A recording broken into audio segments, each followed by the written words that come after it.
Martha Thompson, a 36-year-old woman, lived in a small, rural village in the U.S., surrounded by the rolling fields of Redfield Farm. Life in the village was simple, but Martha's circumstances were anything but. For years, she had worked tirelessly at Redfield Farm, but recent changes had left many villagers struggling. The farm management had stopped paying wages, forcing Martha and others to find alternative ways to make a living. With her income cut off, Martha began selling eggs by the roadside. Each day, she carefully packed her eggs into cartons and set up her stall at the edge of the village, hoping to attract passing motorists. Her home, a small, aging structure with peeling paint and a roof that desperately needed repairs, seemed to reflect her own financial struggles. She had hoped to fix the roof with the help of her neighbor, Tommy Brooks, who was willing to lend a hand, but she needed money for materials first. Selling eggs was her only option. One particularly sweltering summer morning, Martha set up her stall as usual. The sun beat down relentlessly, causing beads of sweat to form on her forehead. She placed the cartons of eggs in neat rows, arranging them carefully to catch the eye of potential buyers. The heat was oppressive, and Martha felt the weight of her worries grow heavier as the hours passed with only a few customers stopping by. She needed a good day of sales to buy the supplies Tommy needed for the roof repairs. As Martha adjusted her display, she noticed a young boy standing by the bus stop a short distance away. He looked about 11 or 12 years old, with a worried expression on his face. Martha watched as the bus pulled away, leaving the boy standing alone. He seemed hesitant, glancing around as if unsure of where to go next. Martha's heart went out to him. She could see he was in distress, and despite her own struggles, she felt a strong urge to help. The boy tried to approach the bus driver, who shook his head and drove off without letting him board. Martha saw the boy's shoulders slump in defeat. Unable to ignore the situation, she decided to approach him. She grabbed a small carton of eggs and a piece of bread she had packed for herself and walked over to where the boy was sitting on the curb. "Hey there, young man," Martha said gently, offering him the bread and eggs. "Are you all right? You look like you could use something to eat." The boy looked up at her, his eyes wide with surprise and gratitude. "Thank you," he said softly, taking the bread and eggs from her. "I'm Ethan Parker. I was trying to get to my dad's house, but I don't have any money for the bus. The driver wouldn't let me on." Martha's heart sank as she heard his story. Ethan explained that he had run away from his mother's relatives, who had mistreated him, and was trying to reunite with his father, who lived in a town a few hours away. Martha could see the desperation in his eyes and knew she had to help. Despite her own tight finances, she felt a deep sense of responsibility. "I don't have much," Martha said, her voice firm with determination. "But here's all I have left, $30. It should be enough for a bus ticket. I hope it gets you where you need to go." Ethan's eyes widened in surprise and relief. "Are you sure? I don't want to take all your money." Martha smiled kindly. "It's all right. I've been in tough spots myself, and I know what it's like to need help. Just promise me you'll get to your dad safely." Ethan nodded, his face lighting up with gratitude. "Thank you so much. I'll make sure to pay it forward someday." As Ethan hurried off to catch the next bus, Martha watched him go with a mixture of sadness and hope. She knew her own situation was dire, but the act of helping someone in need had given her a sense of purpose and relief. She returned to her stall, her heart a little lighter despite the challenges ahead. The day dragged on with only a few more sales to show for her efforts. Martha packed up her things at the end of the day, exhausted but satisfied that she had made a difference, even if only in one person's life. Little did she know that Ethan's journey and her own struggles were about to intertwine in ways she could never have anticipated. Years passed since Martha Thompson had given her last $30 to Ethan Parker. She was now 51, and life had not grown any easier. The harsh sun still beat down on the small rural village where she lived, and Redfield Farm, the very heart of her community, remained unkindly managed by Henry Walters, the new farm manager. Martha's life had only become more difficult over the years. The repairs she needed for her home had been postponed repeatedly due to a lack of funds. The roof was still in disrepair, and the walls of her small house seemed to be sagging under the weight of her ongoing hardships. Tommy Brooks, her handy neighbor, had promised to help her with the repairs, but Martha's financial constraints had prevented her from gathering the necessary materials. One dreary afternoon, Martha stood by her roadside egg stall, which now looked even more worn out than before. The sun was setting, casting long shadows over her eggs. The few passers-by were few and far between, and the meager sales were hardly enough to cover her daily expenses, let alone the cost of repairs. Her spirits were low when Henry Walters, the farm manager, drove by in his sleek new vehicle. He had always been aloof and dismissive, and today was no different. He glanced at Martha's stall with a mixture of contempt and disinterest before speeding off. His disregard for the workers at Redfield Farm was well known, and Martha had felt his coldness personally. She sighed deeply, her shoulders slumping as she packed up her unsold eggs. She had hoped for a better day, but it seemed that luck was not on her side. As she carried her things back to her small, dilapidated house, she thought about her conversation with Helen Davis, her former co-worker and neighbor. Helen had visited her recently and shared stories of their better days, a stark contrast to the present.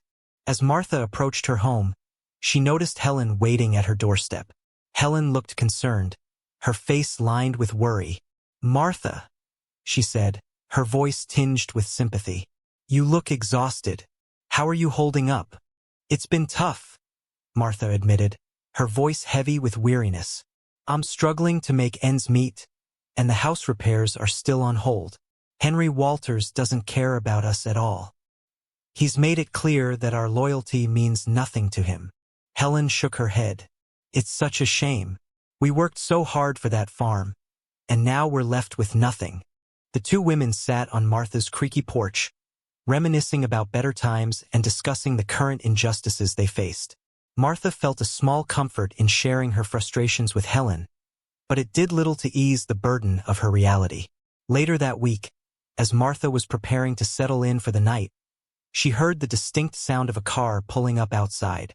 It was not the usual clunky old vehicle of a villager, but a luxury, black car that looked out of place in their small, struggling village. Curious and a bit apprehensive, Martha opened her door to find Ethan Parker stepping out of the car. He was now a grown man, dressed sharply in a suit, with an air of confidence that spoke of success. Beside him was a man she assumed was his father, Jacob Parker. Ethan's face, though older, was unmistakable, and Martha's heart skipped a beat. "Martha Thompson?" Ethan called out, his voice carrying a tone of recognition and warmth. "It's me, Ethan.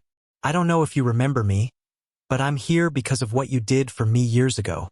Martha's eyes widened in astonishment. "Ethan? I can hardly believe it. You've grown so much." Ethan smiled, stepping forward with his father. "Yes, I've grown up quite a bit. I wanted to thank you for your kindness all those years ago.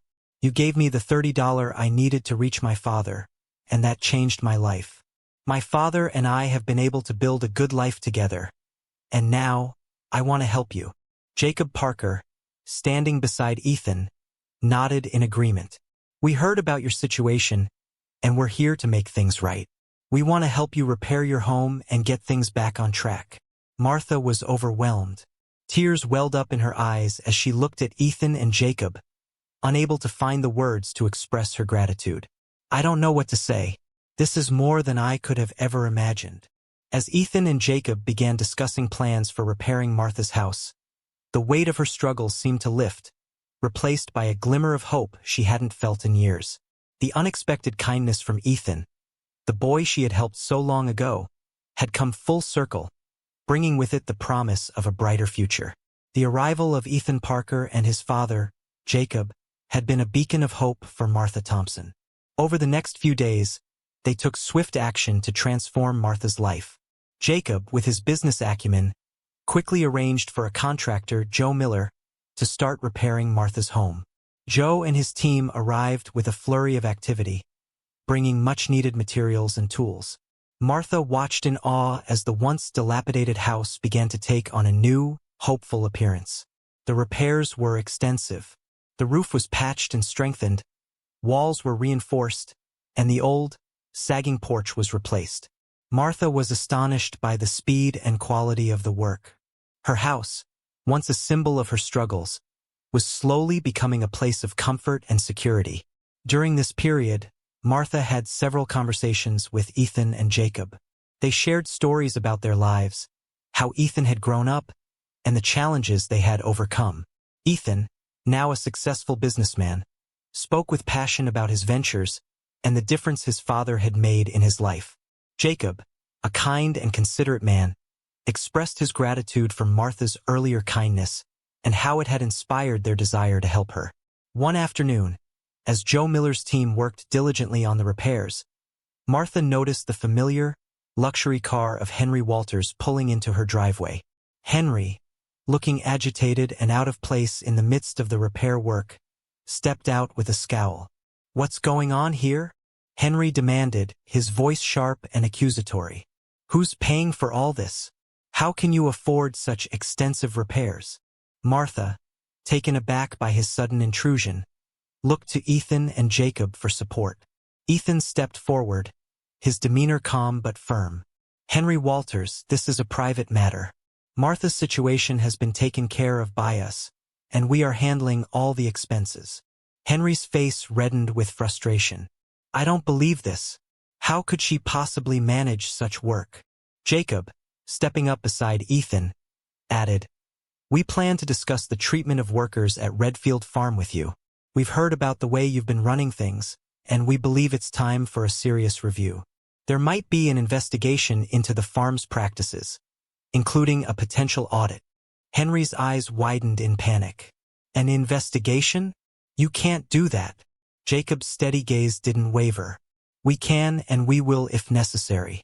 Martha and other workers deserve better treatment, and it's time for the farm's management to be held accountable." As Henry left in a flurry of anger, Martha felt a renewed sense of hope. The intervention of Ethan and Jacob was more than just physical repairs. It was a powerful statement against the injustices she had endured. The possibility of a review of Redfield Farm's practices brought a sense of justice she hadn't dared to hope for. Over the next few weeks, Martha's house was transformed. The once worn-out home was now vibrant and welcoming. The repairs had not only fixed the physical structure, but had also restored Martha's spirit. She spent hours in her newly improved home, reflecting on the kindness she had experienced and the unexpected turn her life had taken. One evening, after a day of overseeing the final touches on her house, Martha and Ethan sat together on her freshly repaired porch. Ethan looked at Martha with a thoughtful expression. "You know, Martha, I've been thinking about how you made such a difference in my life. I want to make sure you know just how much your kindness meant to me and my father." Martha, her eyes moist with emotion, responded, "I'm just so grateful for everything you've done. I never imagined that a simple act of kindness could come back to me in such a significant way." Ethan smiled warmly. "Kindness has a way of coming full circle. I hope you'll always remember that." As they sat in the warm glow of the evening, Martha felt a profound sense of gratitude and renewal. Her life had been dramatically altered by the kindness she had shown years ago, and she could now look forward to a future filled with hope and possibility. Jacob. One bright morning, as Martha was enjoying a cup of coffee on her newly repaired porch, she heard the familiar hum of Ethan's luxury black car approaching. Ethan and Jacob had become regular visitors, often bringing updates and spending time with Martha. Today, they arrived with an air of excitement. "Martha, we have some news for you," Ethan announced as they stepped out of the car. Martha's curiosity was piqued. "What is it?" Jacob, smiling broadly, began. "Ethan and I have been discussing how we can make a positive impact in the community.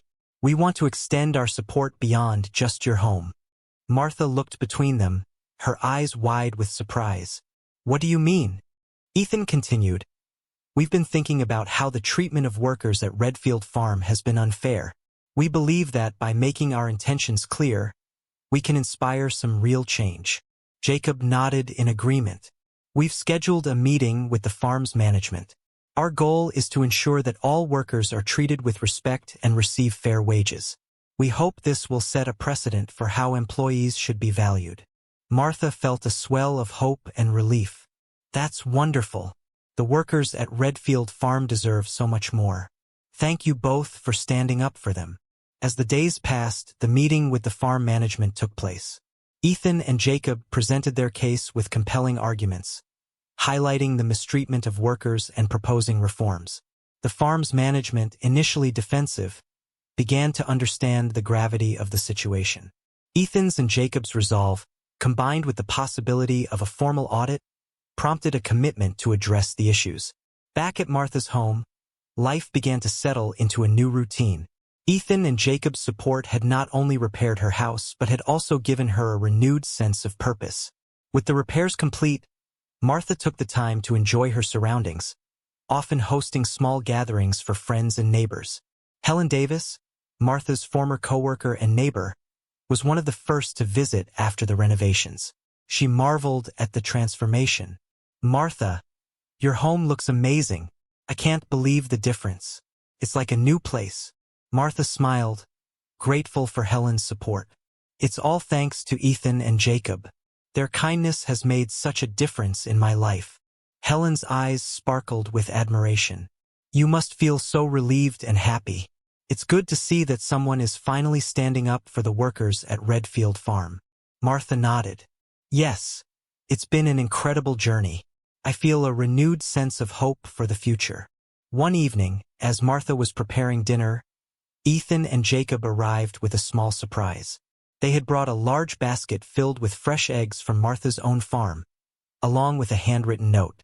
The note read, "To Martha, with gratitude for your unyielding kindness and for showing us what it means to care.